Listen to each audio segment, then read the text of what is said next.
In the least surprising news of the day, a white male Republican congressman with a bigoted eye towards the Trump train pulling back into town promoted a bill to modify the Civil Rights Act and ban diversity, equity, and inclusion programs in the federal government.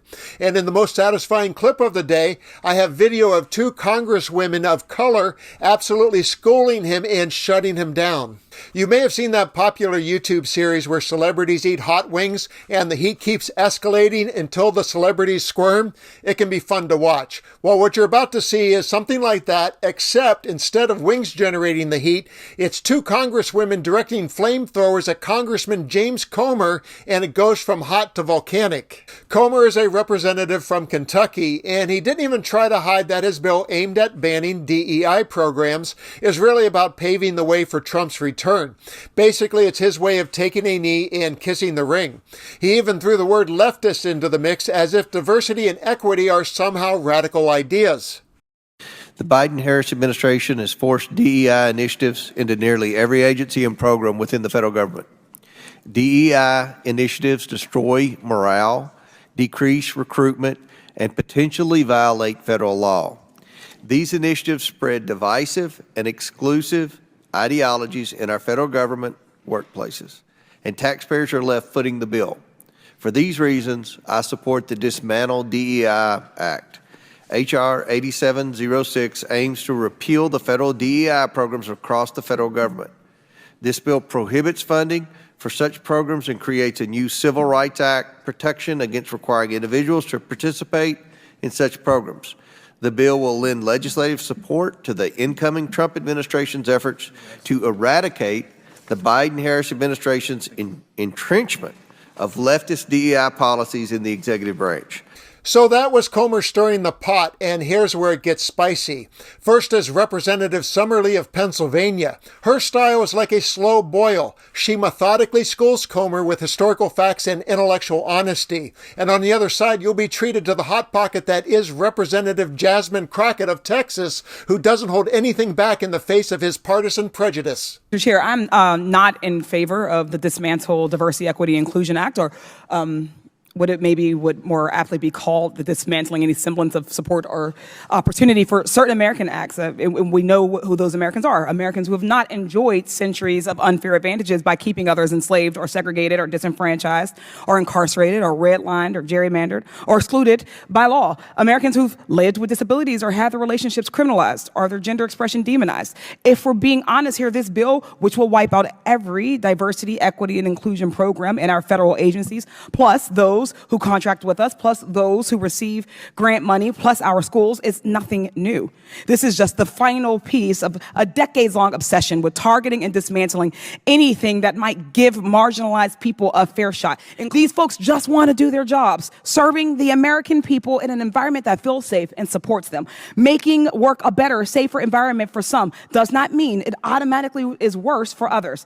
And those complaining about DEI training are probably the ones who need it the most. My Republican colleagues have got to stop punching down on already marginalized communities and face their own fears of a level playing field privately. It's shameful. So that was Summerlee's slow boil, and here's Jasmine Crockett, who puts a much finer point on her fiery speech with commentary on the white man in the figurative sense and the white man in the literal sense who is sitting across the aisle.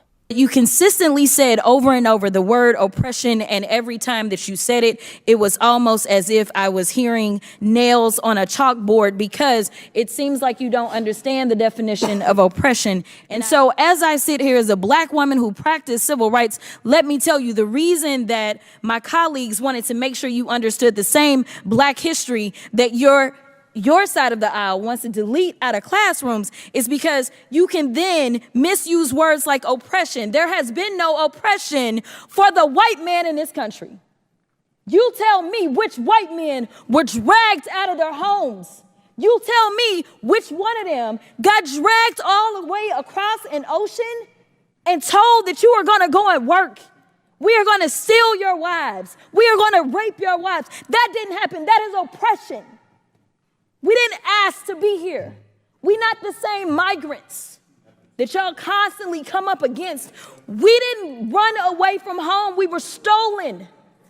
So yeah, we are going to sit here and be offended when you want to sit here and act like, and don't you that it is white men on this side of the aisle telling us, people of color on this side of the aisle, that y'all are the ones being oppressed, that y'all are the ones that are being harmed. That's not the definition of oppression. You tell me the prolonged, cruel, or unjust treatment that you've had, and we can have a conversation. Diversity works. And until you can show me data that says otherwise, I think that we need to go back to being a country that listens to experts and gets out of our feelings and recognizes, again, that racism is real in this country, and until we stop pretending that it's not, we will not solve the problems that we are consistently facing, and that will bring real unity that we seek when we're looking for a more perfect union.